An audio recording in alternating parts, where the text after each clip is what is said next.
Thank you for choosing Minority Alliance Organization meeting today. Today we'll be speaking on the importance of speeches given during the civil rights movements and certain speeches that have had an impact when it does come to civil rights and here in America.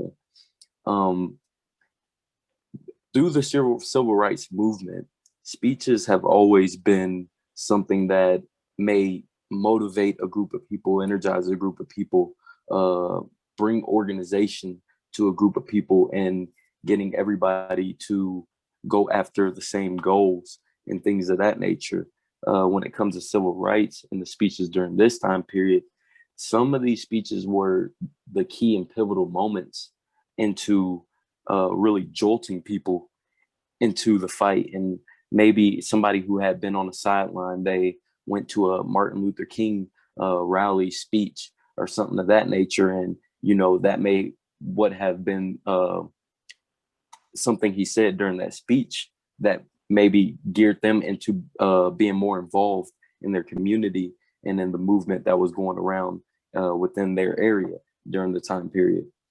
Um, Today, we have looked over a few speeches from the time period that we're going to kind of speak on, and kind of each individual speech, its importance during that time period and the weight it carried, and how it actually added into the movement.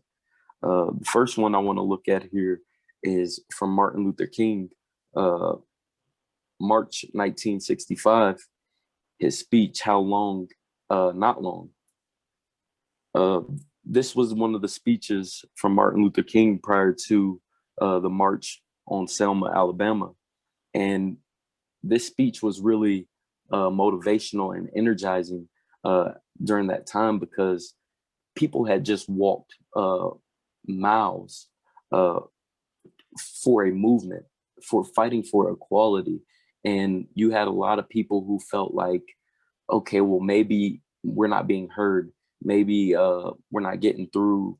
Maybe we might not ever reach uh, the goals that we're looking to achieve through their protesting at that time. And basically, on that speech, I know, Mark, you probably have a little bit of history already on that one. And uh, during that time period in Selma, Alabama, the tension and the things that were going on, and how did that speech given by Martin Luther King then kind of add that extra push to people continuing the fight for equality? So starting in with a speech like that, it always makes me think of the reason why, we've always been able to look back at great speeches like that. It's not just that, there's such great speakers, such powerful speakers, and such great motivators.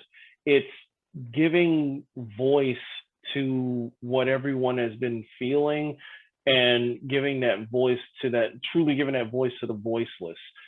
For him to be able to take so much of the passion, so much of the anger, so much of the pain and the strife and the hunger to be treated as equals, as a human being in the United States of America, and having that put to a focal point voice and having it cut deep into the soul of, of the country itself, and letting this country know, no, you're not allowed to just say that this is everything is perfect, that this is what it that we're in a good place right now because your citizens, your own citizens, are here and we're a part of this system. The importance of what he was saying at the time and standing up to a system that was so rigidly oppressive and so rigidly steeped in that suppression and oppression. It was a speak out against hopelessness. And one of the parallels that I draw between back then and today is that one of the things that I hear is the biggest critique and the biggest knock against what everybody fights for today. I mean, some of the, a lot of the things that we speak on in these meetings is that, well, nothing changes. Well, if things were pretty rigid, nothing was changing in Selma, Alabama either. Nothing was changing in Georgia either. Nothing was changing in Mississippi either. Nothing was changing in Louisiana either. So you have to continue to plug away at it. You have to continue to make your voice heard. And one of the things that Martin was doing was he was using their words against them. He was giving their words right back to them. He was able to tell them that, no, you were the one who put this out there. If we were a totalitarian regime, and we had a dictatorial kind of regime that put out what was going to be and how it was going to be and what our place in that society was going to be, we understand that that's where you are. We understand that that's what it is. But that's not what you said. You said all men were created equal. You said there were certain inalienable human rights. And he was able to take those words and put it back in your face, because we're not trying to take something from you. We're trying to eat here. We're trying to go to school here. We're trying to get a job and have gainful employment and have the same job. If we have the same job that you do, we should be getting the same pay as you do. We should be able to afford the same kind of home as you do. We should be able to drive to the same movie theater as you do. And we weren't going, and we had taken so much, and just wanting those things had been a permission slip for so many Black deaths. And that was not okay. And that was no longer okay. So him putting those words to that, and in these marches, that, no, we're not a danger and a threat to America. What we are is a man and a woman wanting the same things that other men and women in this society were promised by your own doctrine to have. And that's why it was so great then, and that's why it resonates so good now, because again, the fight for equality still goes on. And what are we asking for? The exact same thing today as we were then. The right to live, the right to have the exact same things, the right to equal pay, the right to equal employment, equal opportunity, equal education, to not be shot in the streets for something that others of a different complexion don't get shot for. We're asking for the same thing. We keep that fight going, and that's why that's so important. That speech then versus where we are today. Yes, sir. And then the next speech that I wanted to kind of highlight was the What's Your Life's Blueprint speech that he had given October 1967. Basically, during this time period, I saw this speech as one where he was basically preparing the next generation for doors that were beginning to open for African Americans. I think at that time period, you had certain athletes and actors and doctors who were said to be the best colored in that field, or Muhammad Ali was the best colored boxer ever to live, or Jackie Robinson was the best colored baseball player ever to live, and things of that nature. And by this speech, Martin Luther King Jr. was stating, don't look at yourself as trying to become the best colored within your career field, but look to become the best in your field, period. Look to be the best American possibly that you can be. Especially when speaking with the youth that he was speaking with that day. I think he was really instilling in them the best way for us to continue in our fight for equality and the levels of economics and careers and things of that nature, and really pushing the youth that he was speaking to at the time into getting into these career fields are the ways that we reach the equality that we're looking to reach. One of the quotes that I actually pulled towards the end of that speech was him saying, not burn, baby, burn, but build, baby, build, organize, baby, organize, learn, baby, learn, so we can earn, baby, earn. Basically, he was letting them know the more knowledge that you carry, the more knowledge that we gain here within these career fields, within economics, financially, the more possibility that we'll have a chance at actually being able to earn, as you said a little while back on our last speech that we're speaking of. You spoke on us actually reaching the same. If we work the same job, we should have the same pay and things of that nature. And I believe this was the preemptive to that push from a lot of minority Americans during that time period. Yeah, absolutely. I want to attack this from two different angles. The first one is, understanding, as Martin understood back then, that, kind of pushing through to actual equality is not just us pushing up through a glass ceiling. There's a lot of chains to go through. And one of those chains that needed to be broken is the where youth felt different. We're being born Black in America. We're being born brown in America meant feeling and growing up different. As you said, when there was such a heavy separation between what a Black man had done when they were at the top of their field, and that's even at that level being separated from what was considered American at the time, and making sure that our youth didn't feel that way, because Martin knew that, of course, not only would there be so many casualties in that fight for that type of freedom and that type of equality, but it wasn't something that was going to be achieved in one man's lifetime. So our youth needed to be able to continue that fight, and they needed to continue that fight with a clearer conscience and a clearer mind than they had when they were coming up, because they came up from that same system. They came up being belittled and being told, that you were different and feeling completely different.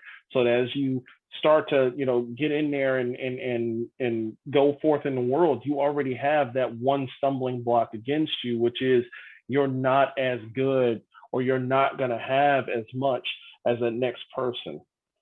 You have to be able to come in with a mentality that you are an American and you are going to be able to achieve as a man and as a woman, not as a colored man and as a colored woman. So that was a huge part of that. Another thing is understanding that strategizing and organizing and earning, again, I sat there and I watched Killer Mike give a speech just like that almost a year ago. So again, we see the parallels between what we needed to do then and what we needed to do now. If we had, a magic lamp and I were to rub it and a genie popped out and I said, "Give us equality," and there's a puff of smoke and boom, you're all equal. Well, what do we do with that? What does that mean? Because actual equality, the actual respect that we want, is first and foremost equal opportunity. Equal opportunity does not equal money. Equal opportunity only equals equal opportunity, and it's what we do with that. So when Martin was speaking to the youth in that speech, by saying that you needed to go and you needed to learn and you needed to organize, you needed to not let them bust you up, you needed to not let them undercut you, you needed to continue to learn everything about our economics, about our history, about everything that's going on, and you needed to go out and you needed to earn it. You needed to earn your stuff. You needed to own some land. You needed to own some businesses. You needed to get things going. You needed to actually be a part of this system and society and integrate it so much that you can't be separated from it. And that's where the true equality was going to come from. He knew that then. It's still present today. So when someone like Killer Mike gets up and he says that we need to strategize and organize, this is exactly the thing. Because again, we are now a greater part of the population and a greater portion of our own economic system. But we have to continue to do more with that. We have to continue to get into this system, learn this system. We need to have businesses. We need to own homes. We need to be a part of this whole thing and become even more integrated into this system and be able to take advantage of those opportunities that we continue to fight for. Because once we have those opportunities, it is not enough to simply have them. We have to be able to take advantage of them. And that is up to our youth as those who are middle-aged and those who are older who fought these fights before. It was for the chance of youth to succeed. Everything that we do now is for our children. You do what you do for your son to have a future. I do what I do for my children to have a future, for my grandchildren to have a future. that'll be better than ours, that have more opportunity than we had. And if we can help bridge this gap and be a bit more equal, a bit better, and a bit stronger, and a bit more organized, then they will have an opportunity to take it even farther than that. Yes, sir. Most definitely agree with every point that you made on that end. The next speech that I was able to highlight was Miss Ella Baker in 1974. Her speech, "Making the Struggle Every Day." Basically, during her speech, she was speaking on how it is on us as minorities and Americans to gather and organize and fight against oppression and injustice for one another. Um, one thing that she actually spoke on within the speech was how it is for us to remind our neighbors who have overcame the struggle that the fight is not quite yet finished, because you do have a lot of people who, even if as it relates to today's society, uh, we do have a couple athletes who have made millions. We have a couple comedians who've made millions, a couple rappers, things of that nature, who have found a way to overcome the struggle using their talents, but yet uh, don't necessarily give back in the sense of helping others within the communities that they left come up from the same predicament and things of that nature. So it is very key on us, especially those of us who've had the opportunity to be more financially able and be more economically able to do for others who can't, to not necessarily leave uh, everyone behind who wasn't able to have the same opportunities that maybe we've had, or the chances to meet people who've been able to put us in the positions that they've been able to put us in. Not everybody gets that opportunity. So there are some people who are still uh, remaining within the struggle. And just because you were able to overcome it does not mean you need to forget people who are still struggling. Absolutely. It is so important for us to understand that the original oppression was not race to race. That became something later. The original oppression is have versus have not, and it's the need for those who have to continue to get more and more and more, and to completely forget that maybe once upon a time they were a have not. And as that moved on, and as it broke off, and it became more of a racial oppression along with an economic oppression, it was, you know there's a responsibility to the level of fame and power that comes from fame in this country. We listen to stars more than we listen to clergies in religious circles, and leaders in religious circles, and leaders in political circles. Sometimes being able to use that power, being able to use the power of your money and your celebrity and your name, being able to do those things are super important to being able to raise all of us, to a higher level, and to have those voices heard. When they had the summit, when you had Jim Brown and Muhammad Ali and Bill Russell and all those guys who got together, they were the pinnacle of their sports. They were the pinnacle of their respective sports, and it carried such a power. I mean, people talk about the summit even today in 2021, and they do that because of the power that they were able to bring to that summit with their celebrity. When you look at, somebody, I believe it was the ESPY Awards a few years ago, where it was LeBron and Chris Paul and Dwayne Wade and Carmelo Anthony who spoke out, against, blacks being killed. It had a power to it because only those types of athletes could have brought that little award ceremony that really means nothing to anybody and make it national news, because they stopped that proceeding and spoke out on an issue that was important. That is the power. of that using that money and using that fame and using that celebrity to your advantage to be able to raise the quality and standards of life of others. We have to recognize that if we don't pull the rope for those who are not as who are not as fortunate as we are, then we've done nothing for them. We speak of our own struggles and our own stories. I mean, I'm in a situation right now where every now and again I'll go through something where it is, just as bad as anything else that an African American in America would, face.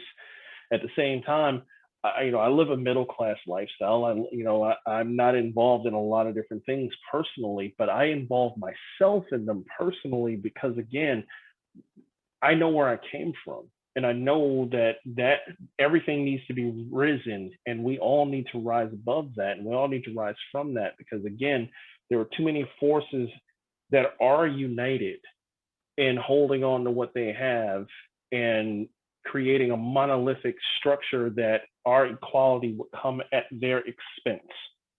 So the forces that are united against that type of progress, it's united. We can't go it alone, and we can't just decide, oh, I'm good, so I don't really need to worry about this over here because I'm good. That's not how this works. And the more people understand that, and I really do wish that more would use that power and use their voices to continue to push that. So that was an excellent point that was made in her speech, because it's important for everybody that has a voice to use it. And if you don't, if you have a way of putting your words out there, even if you don't have the fame, and even if you don't have you don't have the platform, we live in a digitized age where anybody who doesn't have one can get one. I mean, a year ago, this didn't exist, and we were able to come on here and we're able to get our voices out, and however many people are able to hear us and listen to us and maybe glean from it whatever they can. It's more than what would have happened had we not done something, had we not chosen to be a part of this, and had we not chosen to put our feelings and our passions to words and put it out there for anybody to be able to click on and hear. So this is the perfect example of how the speech from then bleeds into today, and how the need is still there for anybody with a voice to be able to use it. Yes, sir. Even a quick side note, that's one thing doing my research this week I actually came across was it was a couple athletes during that time period who, because of contracts and things that they were under, they felt they wouldn't be able to uh, truly affect the movement by maybe going out and protesting and losing their contract. They felt they had more of an impact by being able to create economic avenue for more minorities during that time period, which is currently their name is the Black Economic Union of Greater Kansas City, but the Black Economic Union, which was actually started during the civil rights era by a couple of athletes who had the capital at the time period to be able to fund a lot of things that the civil rights activists were needing to be done, and be able to keep their movements going, being able to fund if they needed a bus travel to make it to the next city, being able to fund if they needed a flight and things of that nature to make sure that they can continue the fight at the level that they could. So it's things of that nature that are needed by people who have been able to make it up to a different level. Even as you said, I'm able to live a more middle class life than most. And because the fact I have been blessed in many ways, I saw it fit during the time period to actually start the organization and be able to have a way to give back to people who maybe have not had the same opportunities as some of us. Um, one last speech that I was able to get. I know you got one more before we speak a little bit on current events today. Was the speech given by John Lewis uh, at the March on Washington, August 1963. I felt like this speech had a ton of importance in it because it's something that John Lewis, as we spoke on John Lewis through the organization many of times, and his main goal and main fight was the right to vote for every American, to make sure it's not hoops and hurdles that and restrictions that don't allow a person who should be legally eligible to vote and have their voice heard, to make sure that their voice is heard. And this is something in 1963 that he was speaking on uh, during the March on Washington. Uh, and it's something that he was still speaking on in 2020 of last year, prior to his passing. So this is something that I believe uh, is important. It holds more weight than a lot of these any other speech that I've spoke on, because I believe the initial fight for equality, it starts at having a voice within your system. You have to have a voice to make change happen, period. So the right to vote is one of the most significant things important to reaching equality. And once you see a broader spectrum of people being able to get out and vote without having to jump through the hoops and hurdles, I believe you will see actual true change through our representation trickling down through the system. One of his quotes from that speech there that stood out to me was, "Freedom is not something that we want gradually."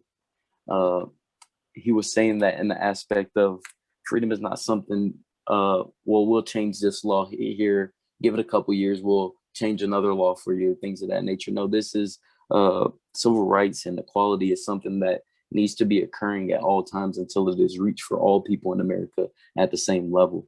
So, I mean, I think that was the emphasis on John Lewis's speech at that time. Yeah, absolutely. Having your rights right now, that's like the most important thing that he was conveying back then. And when just doing a little bit of quick math, I mean, that's 58 years ago that he made that speech, and he talked about those things. And you look at it today, I mean, when you look at it today and you think about the type of things that have happened politically just in the last few months, right? When you see what happened in Georgia, when you see what happened with the presidential election, when you see what happened on January 6th, that was a reflexive reaction to the power of minority voting. When you look at how Georgia flipped and how Georgia was able to really do something that was practically unprecedented in our lifetime, it comes down to the power of the minority vote. When you look at the efforts being taken even now to prepare for 2022 and for 2024 to try and re-suppress that minority vote, you see the power of what he was trying to accomplish and achieve even back then, and understanding that that is where the true power lies, and where the true key to equality is going to come from our civic power, and our civic power being able to vote, and being able to vote out systems that no longer work for us or that never worked for us, and being able to vote in something different and to vote in something that may work for us, and to have a mandate of what we demand from our leaders and to be able to hold them accountable through the power of that vote is something that deathly terrifies the status quo. And that was something that he, along with many other civil rights leaders, they knew this in the 60s. They knew this, and they knew it before the 60s, but they knew this throughout the 60s. So when they pushed for the Voting Rights Act, and when they were willing to take those beatings, and they were willing to march in the streets, and they were willing to march through the cold and through the rain, and they were willing to put themselves and even their own families in that sort of mortal danger against, again, the reflexive recoil against that level of equality. They knew what they were in for, but they also knew what they were asking for. And what they were asking for was something so great that it was going to require that sort of great danger and that sort of great sacrifice. So, just to hear that he was he was always this titan for minority voting rights, right? So being able to constantly look back, and obviously, John Lewis is somebody that I've always been super fond of, and that, obviously the organization is super fond of, because again, he is probably the greatest shining example of, what it is that we were trying to do, what it is they were trying to say, what they were trying to do, what they were trying to achieve, because he did it this way always. If you go through the 60s, 70s, 80s, 90s, 2000s, 2010s, and all the way up to his passing in 2020, that is what that man lived. That is what that man asked for. That's what that man fought for. He tried to, he tried to pass legislation for it. He continues to push legislation for it. It's still out in the air right now. He's still trying to get that because, again, that's the key. That's going to be the key to having the sort of power that actually brings us into that era where we're getting some of those equal opportunities, and we're getting some of those abilities that we're looking for. We will achieve those things faster than any other way through the power of our vote. So, I always, again, with all of these, I'd like to be able to draw the line between then and now to see where, to kind of see and relive that history and understand that we're still living that history. So that's an excellent thing to be able to do. Now, I did want to speak on the one speech that I wanted to talk about today is actually going back to Martin Luther King, is actually his last speech. This is the speech just before he was shot, in 1968. And, everybody's heard that speech. It's the Been to the Mountaintop speech, right? Everybody's heard it. I actually posted it on the site today, on the page today. And one of the reasons why I did it is because it's amazing how many of the things that he spoke on ring so true to us today. And there's actually, and I don't know if it's just that I didn't pay attention before, or I didn't hear this part before. I've said in no less than 10 of our Minority Alliance meetings, that have been uploaded, that this country needs to live up to what it says on paper. And very early, right there in the speech, that he said, "Be true to what you said on paper." And because again, it didn't say, rights for some. It didn't say some would be able to do these things. It said all, and we're a part of that all, and that you weren't going to be able to use the Constitution when you're giving us a denial of those privileges, those same privileges. The denying parts of the First Amendment or choosing parts of the First Amendment that should and should not apply. The right to protest, the right to, to assemble. And, one of the most powerful part was the right to protest for rights. That always struck me because we look and we fight against all of these different things. And when we talk about fighting for those rights, they say, well, what specifically don't you have? Well, one of the things that we don't have is a right to fight for rights. When you look at people, why would you close polling places in minority communities only in an election year? Why would you, consider this protest as inappropriate? There's no such thing as an appropriate protest. That's the nature of protest. Protest is meant to upset. It's meant to shake up the apple cart. It's meant to be different. It's meant to feel different because it's meant to wake you up and go, wait, why is everybody protesting? What is the issue? So, it's always a pushback when African Americans, or when any other minority, when any other, marginalized group pushes back against the status quo. And the reason for that is that that's one of the first things they'll do, is use the Constitution as a shield for their own outrage, but as a sword against those pushing back against that same oppression. See, faking oppression has always been really, really easy for some, for those who don't know what oppression is like. It's easy to claim it, and it's easy to fall under that umbrella and start chucking things under that umbrella to try and cloud the issue. You throw in a few of your own pet peeves and issues and things that you feel are problems and put that up and try to put it into the exact same weight and scale as legitimate, real oppression. And it kind of, makes things cloudy and makes things kind of go away. And when Martin made this speech, it just again brings into such stark relief that he knew back then that the best way to hold this country accountable is to hold it accountable to itself, and to hold it accountable to its own words, hold it accountable to its own, what it put out there, what its own founding fathers, which they continuously bring up and they continuously celebrate, regardless of their own personal histories and their own personal demons in their closet. Those are the ones that are held up to us as, no, this is what we're doing. This is what the founding fathers wanted. Well, yeah, it is, because they wrote it down. Freedom for all, equal justice for all. So yes, it's time to live up to that. So I did want to throw that one out there and wanted to kind of get your take on some of the things you heard from that speech, because there was so much more to it than that. But those are the things that stuck out to me. Yes, sir. And I mean, the importance of his final speech, I believe, was, I think there was a kind of a foreshadowing for Martin Luther King in his death per se, and I believe it was a ton of it was embedded within him speaking at that last speech, and him letting people know, just because you're a part of leadership dies within a movement, because he said specifically within the speech, I may not make it to the mountaintops with you, but we will make it to the mountaintops. And I believe it was just a early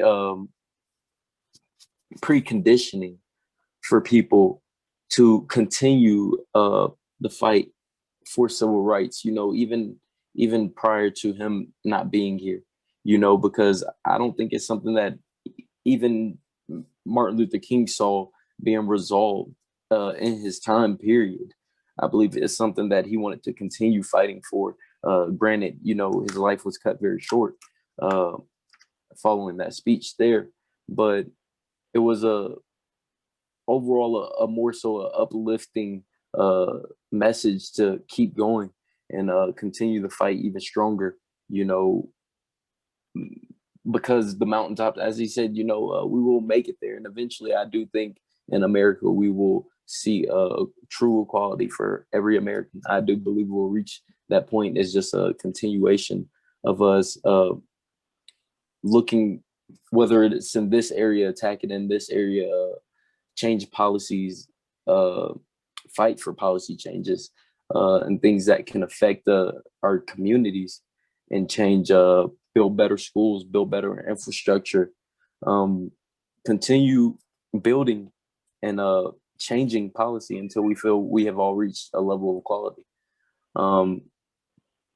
Kind of drifting into our final topic today, speaking on current events and things that have recently occurred here. I know the impact, Mark, you're in Texas, and I kind of want you to speak on kind of the issues with a lot of the system and the governance currently in Texas, and how things have been set up that calls for so many people to be without power for days, for people to have to go through a time period that they had to face about a week ago that should have never been anything that occurred. Yeah, so this was, the perfect storm, quite literally and figuratively. When you look at how something like this can occur, it's a collision of a couple of different things. It's a collision of business practices, it's a collision of politics, and it's a collision of just the way people turn their political beliefs into ideology, and then turn that ideology into action. So Texas, unlike any other state in the lower 48, it's on its own power grid. It doesn't have the redundancy of the East Coast power grid or the West Coast power grid. And because of that, you have to rely, it has to basically rely on itself. It has a few different energy sources: gas, coal, different fossil fuels, nuclear, wind, solar. So it has all those different things, but 81% is coming from fossil fuels. And the energy company that they kind of farmed everything out to run it is only paid by the amount of energy that is used, not the amount of energy that is produced. So we had no redundancy in the system. So when the demand came, in the form of, this brutal winter weather, we had an ice storm followed by a snowstorm followed by another ice storm. The demand on it was so high that it did a couple of things. It did what economics tends to do when demand outpaces supply. It forced prices to go really, really high. And then it also caused a panic because we were reaching a point where we were beyond capacity, and we were, they were going to have to begin their plan. And their plan was to have rolling blackouts. You would have power for a couple hours, you wouldn't have power for 40 minutes, then you'd have power for a couple hours again. Well, the problem with that whole thing is when that plan was put together, there were a lot of exceptions in the grid. Those exceptions are downtown areas, government buildings, and hospitals. And because they lie intertwined in some of those grids, the rolling blackout thing never really happened. There were a few people who had rolling blackouts. For other people, the lights just went out and stayed out. And so again, you had these brutal cold temperatures, you had impassable roads, you had stores, gas stations, restaurants unable to even open to provide any services, and no power, no heat everywhere. So all of this happened at the same time. And for anywhere from 3 to 5 days, depending on where you were absolutely paralyzed in your frozen home. Pipes burst all over the cities as water froze up in pipes and burst them. You had people who froze to death in their own homes. You had people who died of carbon monoxide poisoning from trying to warm themselves up in cars. You had, who knows how many homeless people passed away. I know there's an elderly retirement community across the street from me, and they had to evacuate them all and put them onto a tour bus and basically pack them in. Even though it's a pandemic era, we had to pack them all into a tour bus in order just to keep them warm. So in order to save their lives, they could have exposed them to COVID. Then that, of course, bled into a water crisis. Even longer than the power crisis was the water crisis, where people didn't have water at all. And then the rest of us who did have water were under a boil water advisory, which is kind of hard to boil water when you have no power. So we had a situation where basic sanitation, drinking water, all of those things were just, it become impossible. So a lot of people nationwide don't really understand. We were living through our own kind of Hurricane Katrina event. Like, this was an event where you had a population of people dotted all over the state, in all the population centers of the state, who found themselves instantly stranded without basic sanitation, without food, without water, in freezing cold temperatures.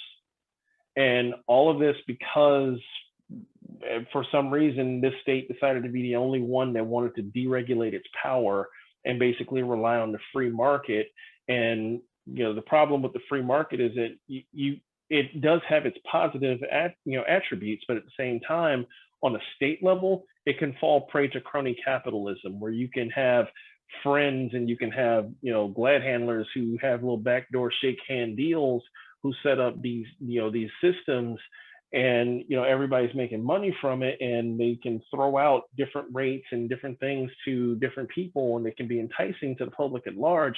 But at the end of the day, the governance of keeping people safe ran hard into governance into how we're going to spend money and how we're going to do regulations.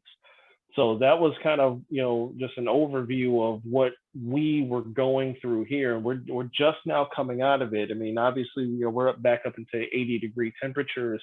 All the snow is melted, all the ice is gone. Power's back on for most people, say about 90-95%. We still got some people with some bad water issues. The grocery stores still aren't stocked fully. But yeah, I mean, it's important for people to know that this wasn't a freak of nature event.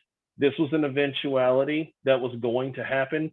This was 10 years of ignored warnings about insulating power systems, about insulating power lines, about insulating pipes. This is, years of ignoring what, needed to be done in order to avoid spending more money. And as you and I have talked about before, when our government tends to kick the can down the road when it comes to how we'll spend money and what we should spend money on, when it comes to the safety of of the people, when it comes to anything that we're doing, it's just like having a car with a check engine light on. If you ignore that check engine light, you may get to work today, you may get to work tomorrow, but one day that car is going to stop, and then what you are going to pay that day is going to be a lot more than what you would have paid before if you just addressed the problem before. This is the harsh reality of governance versus budgets. And obviously, being in population centers, this is going to have a much harder hit on the minority community than it is going to be in even the rural sectors, because yes, it is a shared experience. A lot of people went through this, but when you look in the population centers where a lot of minorities live because of socioeconomic reasons, you're going to see greater concentrations of people with fewer accesses to resources. Yeah, you don't have, again, like I said, you don't have access to stores. People have what they have in a refrigerator, and that's it. They have what they have in their counter, and that's it. And they have no access to anything more. They don't have a way to get out of the city. They don't have a way to get out deep into the suburbs like we were able to do to find water. So these things have a greater impact. So what I would want people to take away from the message, the overall message from this whole story, is that we have to pay more attention to how things were done, because I got an education into how our power is run by going through this. And there's so many other things out there that we may not even know about because we weren't paying attention to it. And we also have to keep in mind that these are the sort of things that we are voting for when we vote. These are the sort of things that we're putting in place when we decide on state legislatures, when we decide on city boards and city councils and mayors and governors. These are the sort of things that we are either voting for, or we're voting for by not voting at all. So my message to everyone else, that obviously we went through what we went through. We're still going through what we're going through. And again, I hope everyone that went through these storms came out of it okay. But I would caution everybody to pay close attention to what's going on in your community. Pay close attention to what happened here, and not let something like this go, because there's a long way between now and November 2022 when the next round of elections goes through. We need to remember this, and we need to continue to demand way more of our leadership, because they do have our lives in our hands. And this was an absolute failure of that leadership. And we need to demand better. We don't deserve better if we don't vote better. That's my message there. Yes, sir. And then just before we wrap up today, I'm gonna kind of speak on, I know when you told me about everything that occurred there this past week and things of that nature, I said, I think we're just going through a period in America where we're realizing systemically we have a ton of problems. And I mean, even beyond the issues of equality, we have systemic issues, judicial, whether it's infrastructure wise. There are a lot of systemic issues that over the next few years we need to kind of keep our eyes on and start to create ways that we can either upgrade these systems to where they have full functionality, or we need to totally replace a lot of these systems so that our country can truly be the leader as we are supposed to be in the fourth industrial revolution. So we've got to start by not having states that you have thousands of people without power. I think that's step one. So even in that aspect, I don't know. As I told you, I didn't study too much about how Texas power grid was set up and things of that nature. But uh, even being them, they're the only state that's not on anybody else's power grid.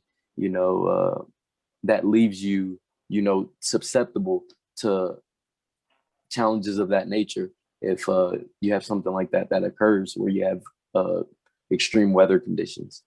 So, moving forward, hopefully that's something else, even hand in hand with our fight for equality, through the organization. Uh, our fight is for America, period. Uh, whether that's infrastructure wise, economic wise, uh, our fight is beyond just a fight for equality.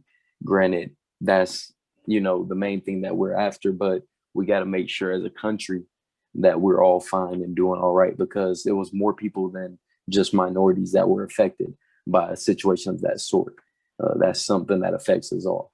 So we'll continue to fight for things and changes and issues of that type going forward. Absolutely. The last thing I would say on this is the power of the minority community, as we said earlier, is in our vote. We have so many issues in our country that have been pushed along and allowed to fester and allowed to be pushed down the road and allowed to be nibbled at instead of addressed. And it is across the board. It's infrastructure, it's race relations, it's police brutality, it's women's rights, it's education, it's agriculture, and everything in between. And every single one of those issues is going to impact each and every one of us. And the further down the totem pole you go, the more of an effect it's going to have on you and your family. We have to remember that when we're going out and we're voting. One of the reasons why people go so hard and they try so hard to suppress that vote and to try and push things back and to try and push things down the road is because the loud minority benefits from this system being the way that it is. They get rich from that system, and that's done on your back, and it's done over your dead bodies, and in this case, your frozen ones. So remembering our power, remembering that there are so many more of us, and there's so much that we need, and there's so much that we need to demand from our government and from a land that has been able to be so blessed, to be so bountiful and plentiful, and for this democratic experiment that is still an ongoing thing here 244, 245 years later. This democratic experiment is still going on, and you are a part of that. Every single one of us is a part of that. So we need to continue as we go forward to remember that this fight isn't over, and every single vote that comes up, every single election that comes around, every single time we see a situation like this is an opportunity for us to take a little bit more of our power back that so many others have worked to wrestle away from us. So I would say to everybody, have a great week. Again, continue to look out for each other, always take care of each other, and always keep paying attention and look for these opportunities for us to take our own power back.